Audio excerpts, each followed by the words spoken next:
Labadiena visiems, tik ką pasibaigė neformalus ES ministrų atsakymas. Bon après-midi. Le Conseil informel des ministres responsables du marché intérieur de l'industrie vient de se terminer. Voilà, maintenant, nous allons passer à la conférence de presse. Nous avons donc le ministre de l'économie, puis le vice-président, M. Tajani, le vice-président de la Commission, ainsi que M. Barnier, commissaire européen. Merci, mesdames et messieurs.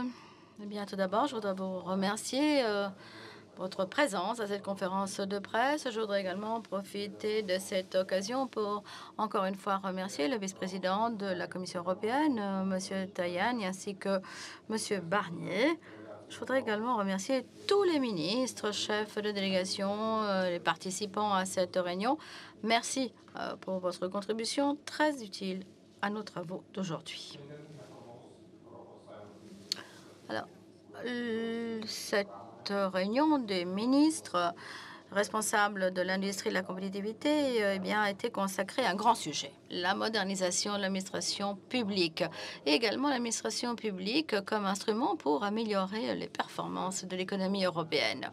Au cours de la séance plénière, nous avons abordé les sujets suivants: modernisation de l'administration publique, ainsi que comment l'administration publique pouvait mieux réagir face aux besoins des PME, comment également faire en sorte que les entreprises d'État puissent véritablement apporter une contribution constructive à la croissance et à la relance.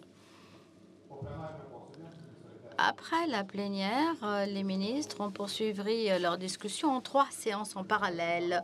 La première session a été consacrée aux entreprises d'État, leur transparence et leurs responsabilités.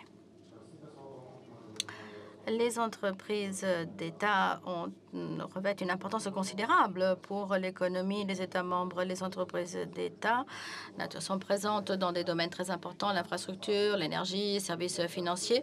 Et ce sont des entreprises qui fournissent également des services de l'intérêt général aux entreprises et aux citoyens. En même temps, elles sont également une composante très importante du PIB. Bon. C'est vrai qu'indirectement, les citoyens sont les propriétaires et les actionnaires des entreprises d'État, d'où la nécessité absolue d'assurer un maximum de transparence et de responsabilité en matière de gestion des entreprises d'État. C'est un préalable absolu pour une bonne gestion des avoirs de l'État et pour également avoir un niveau de performance très élevé. En ce qui concerne maintenant, c'est vrai, le rôle des entreprises d'État en matière de création d'emplois. En fait, l'on a souligné le fait qu'il était très important que les États membres aient des règles très claires en matière de gestion, direction des entreprises d'État, ne serait-ce que pour concilier les deux vocations, commerciales et non commerciales. Les entreprises d'État, il faut également avoir des règles très précises en matière de transparence et de responsabilité des entreprises d'État. Les ministres, naturellement, ont encouragé les États membres à procéder à un échange de bonnes pratiques dans le domaine de la réforme des entreprises de l'État, ce qui, naturellement, ne pourrait que nous permettre, à nous tous, d'améliorer l'efficacité, les performances des entreprises de l'État dans un monde de plus en plus compétitif. Un deuxième groupe de travail a évoqué un sujet très important: les marchés publics en ligne. C'est vrai que la numérisation de ces marchés publics va permettre aux États membres d'engranger des bénéfices considérables. Nous avons surtout mis l'accent sur le fait qu'il faudra à terme arriver à des procédures totalement informatisées: publication des appels d'offres, facturation en ligne, paiement en ligne également. Tout ceci, naturellement, devrait nous permettre de rationaliser les dépenses publiques et de simplifier toutes les procédures liées au marché public. De plus, les marchés publics, en ce qui concerne les services innovants, pourraient également permettre d'augmenter la demande pour ce type de prestations, pour ce type de services. Les gouvernements, de toute façon, c'est vrai, ont un pouvoir d'achat très élevé, donc les gouvernements peuvent naturellement influencer l'introduction encore plus rapide de l'innovation technologique.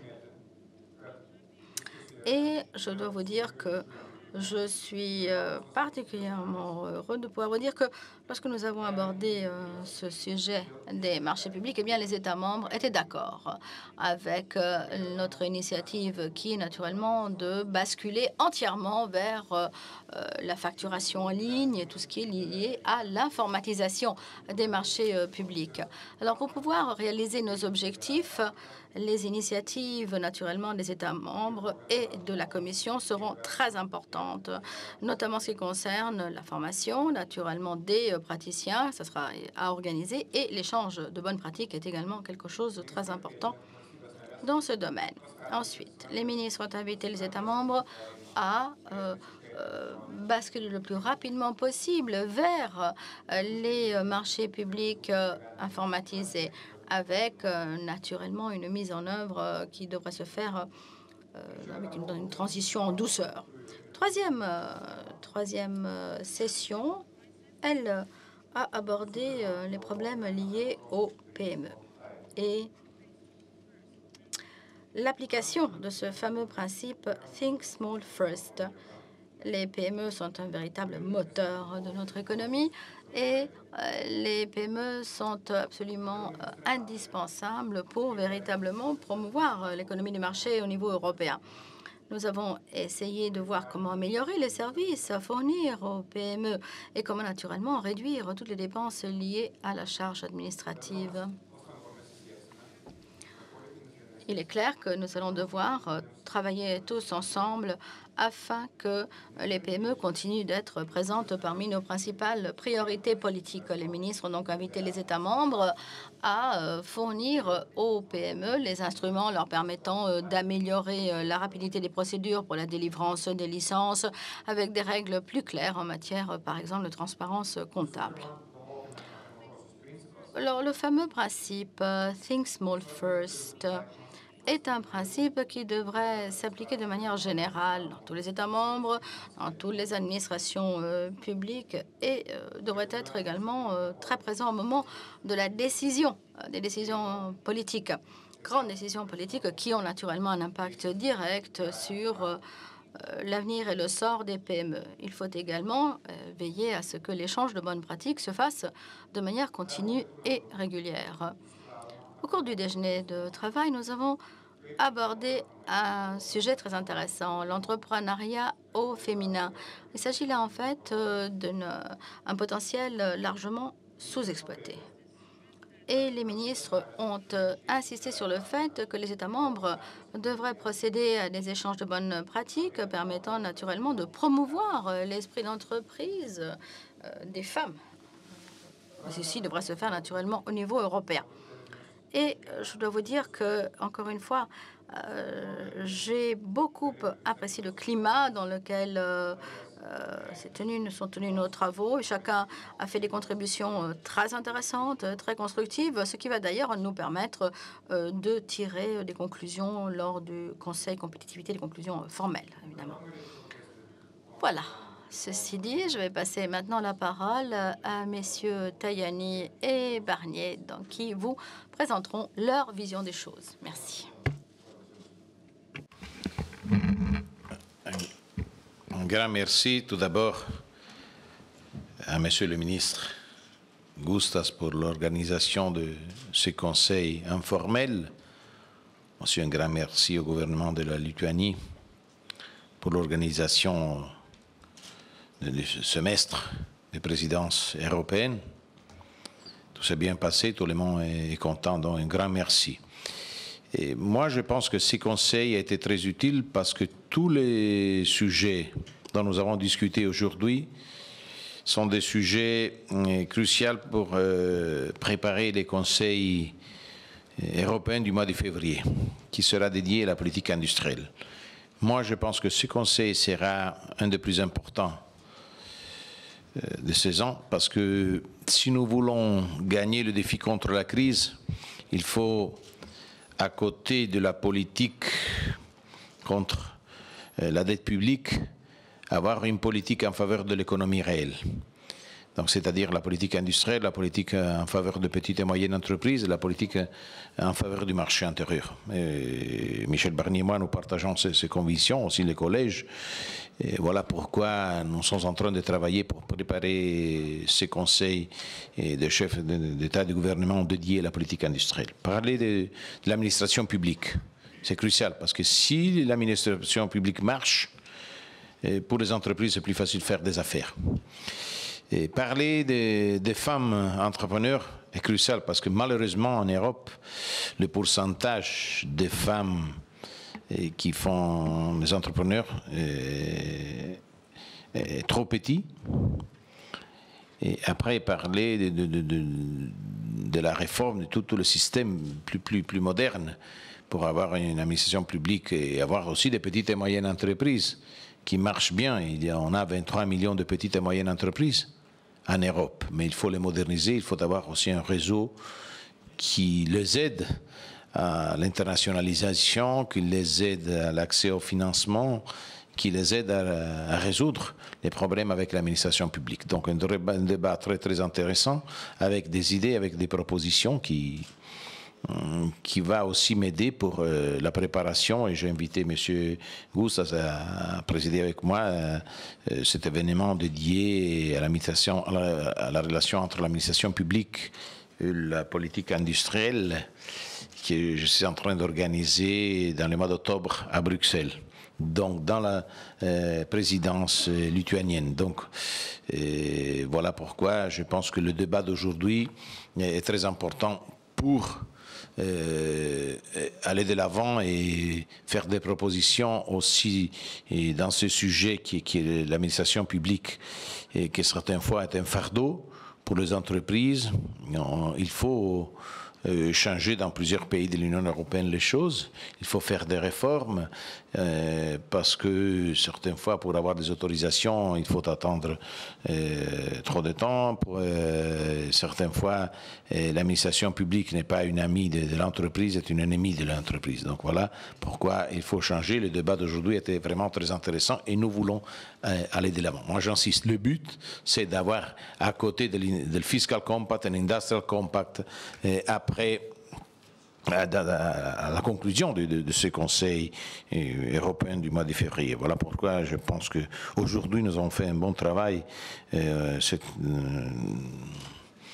Les résultats sont très intéressants et je pense que ce débat sur ces sujets, qui ne sont pas des sujets formels, sont des choses concrètes, nous aide à préparer une politique européenne plus proche aux citoyens, plus capable de résoudre les problèmes, donc aider la croissance et donner de l'espoir à nos concitoyens européens pour gagner ce grand défi contre la crise et surtout pour donner des postes de travail à nos concitoyens, surtout aux plus jeunes.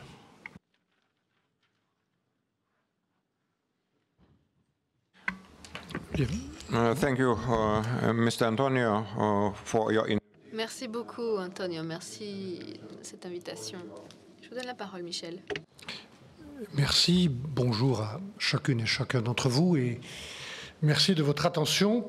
Mes premiers mots seront, comme Antonio Tajani, pour remercier très chaleureusement la présidence lituanienne, Evaldas Gustas, toute l'équipe qui l'entoure, pour la grande qualité, la grande cordialité de son accueil, la bonne préparation de ce Conseil informel avec les 28 pays de l'Union européenne, plus 2 pays qui participent assez directement au marché intérieur que sont l'Islande et la Norvège.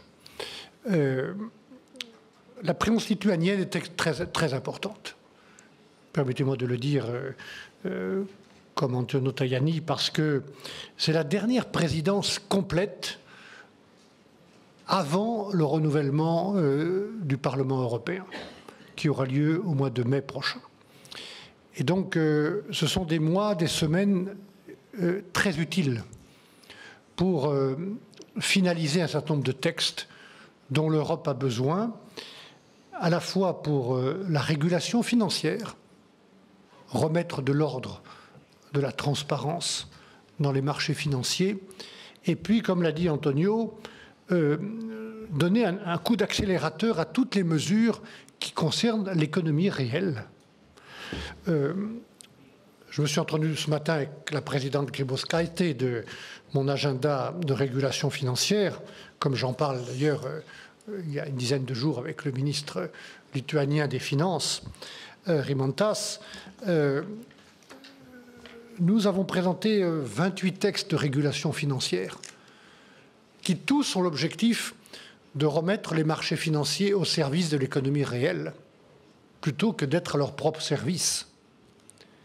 Et beaucoup de textes arrivent à maturité dans les prochaines semaines ou les prochains mois et qui concernent les citoyens et les contribuables qu'il faut protéger.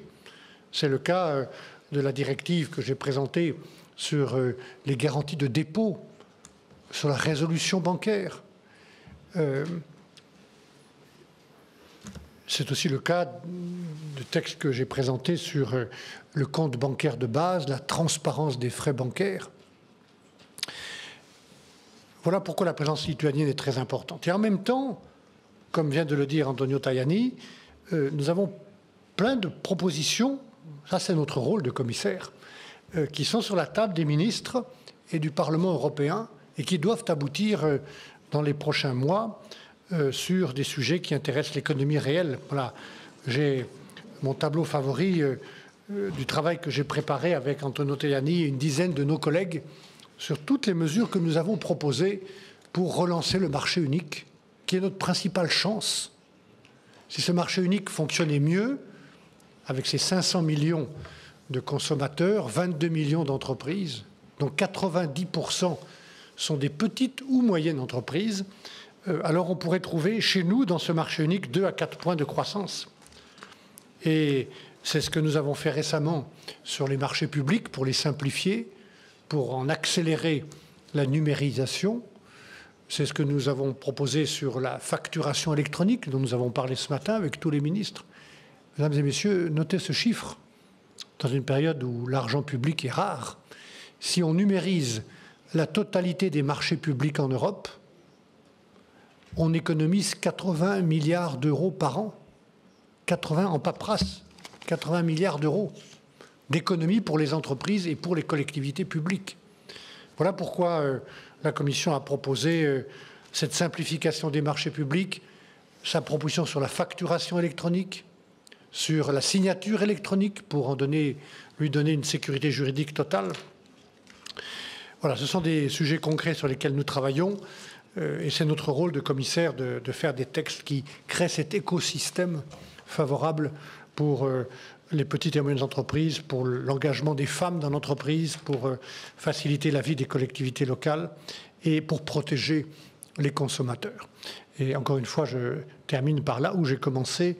La présidence lituanienne est absolument stratégique dans cette période de fin du mandat du Parlement européen, un an avant la fin de notre propre mandat, pour aboutir à des sujets qui intéressent les citoyens, parce qu'ils intéressent l'économie réelle et que les gens ont comme principale demande aujourd'hui le retour à la croissance et à l'emploi. Merci en tout cas.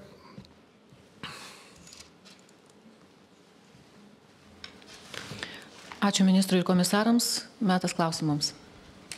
Merci, Monsieur le ministre. Merci, messieurs les commissaires. Je vais donner la parole aux participants pour d'éventuelles questions. Vytautas Dvidaitis, BTV žinios. Klausimas ministrui, kokia dabar dalis? Une question à Monsieur le ministre. Quelle partie des marchés publics sont-ils déjà réalisés dans le cadre des marchés publics électroniques? Et que peut-on en dire? Parce que est-ce qu'il y a des statistiques pour l'ensemble de l'Europe en la matière? Réponse.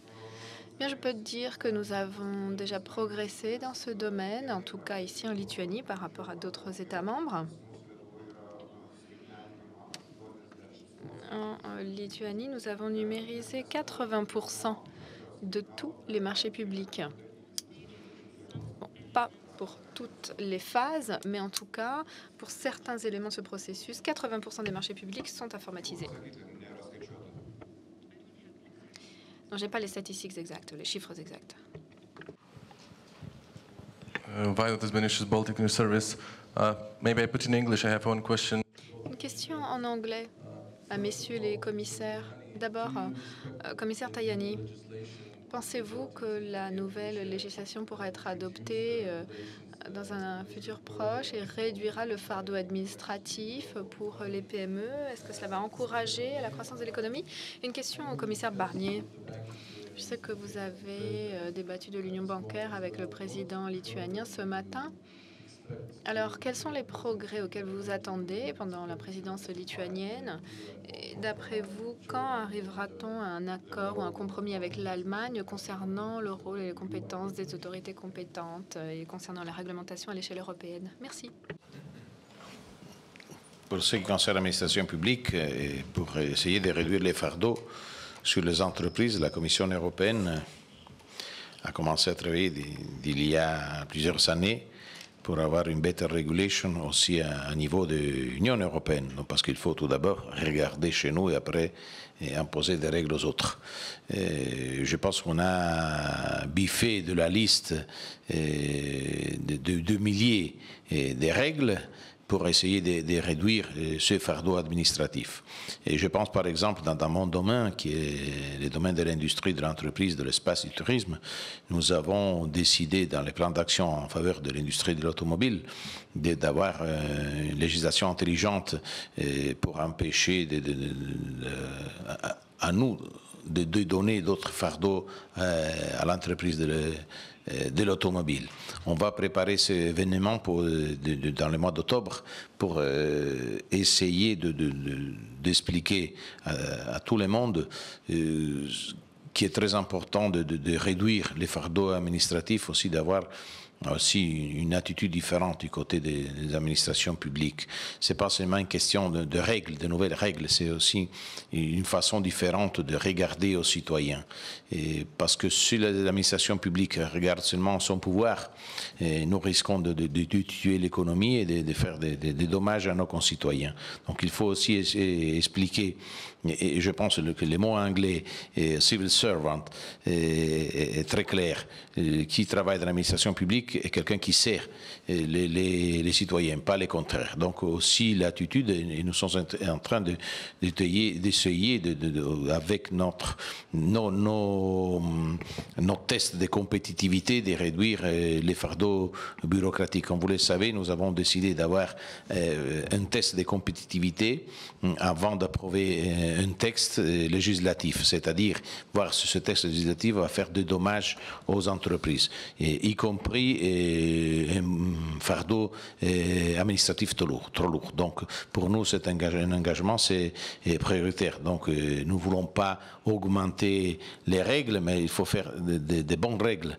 Pas beaucoup de règles. Il faut essayer de réduire le numéro des règles, mais essayer dans le même temps de faire de bonnes règles qui permettent aux entreprises de bien travailler. Et il y a des problèmes, nous l'avons dit d'une façon très claire aussi aujourd'hui pour ce qui concerne les autorisations, et il y a des retards. Et donc je m'engage aussi, c'est un problème qui concerne pas directement toutes les administrations publiques, mais par exemple nos ambassades. Nous avons un problème, essayer d'augmenter la présence des touristes chinois ou russes en Europe, et certaines fois nos ambassades travaillent d'une façon pas très rapide pour donner les visas. Donc voilà pourquoi nous avons demandé et nous avons invité tous les États membres à respecter les règles et les timings pour donner les visas aux touristes. C'est aussi une façon pour avoir une bureaucratie qui est plus proche aux touristes en essayant d'aider notre économie. Voilà quelques exemples.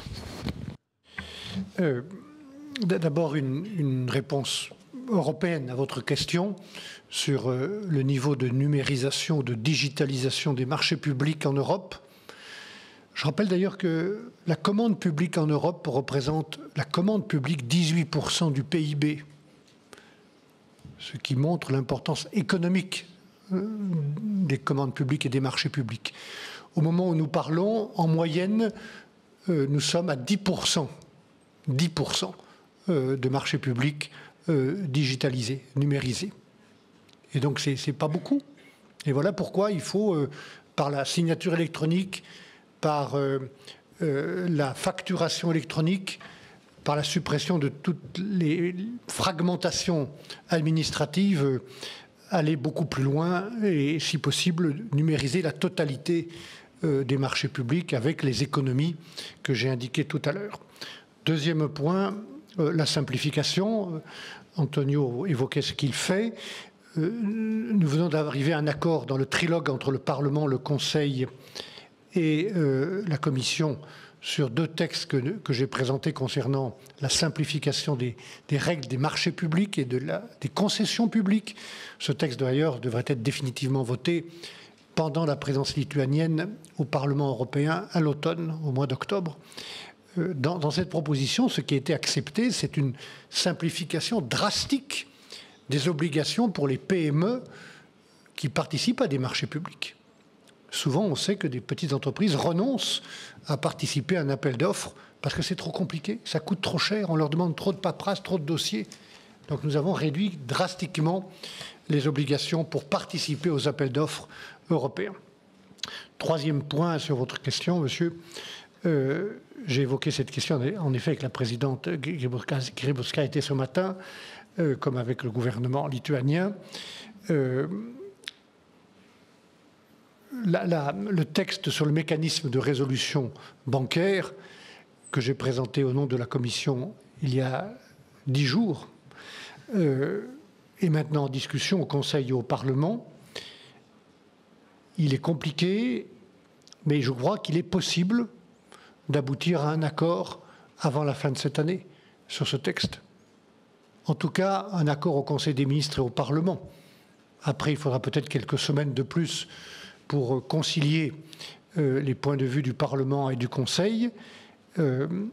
Aucune difficulté n'est impossible à surmonter. J'entends bien les réserves ou les préoccupations de tous les pays, pas seulement d'un seul. Il y a 28 pays qui ont quelque chose à dire et 18 au sein de la zone euro. Nous allons travailler avec tous ces pays, y compris avec l'Allemagne, et je suis confiant dans notre capacité à obtenir un accord avant la fin de l'année, un compromis dynamique comme celui que nous avons obtenu sur la supervision bancaire, qui est l'autre partie de l'union bancaire. Voilà. Donc j'ai confiance avec la présidence lituanienne que nous puissions aboutir à un tel accord. Mais c'est beaucoup de travail.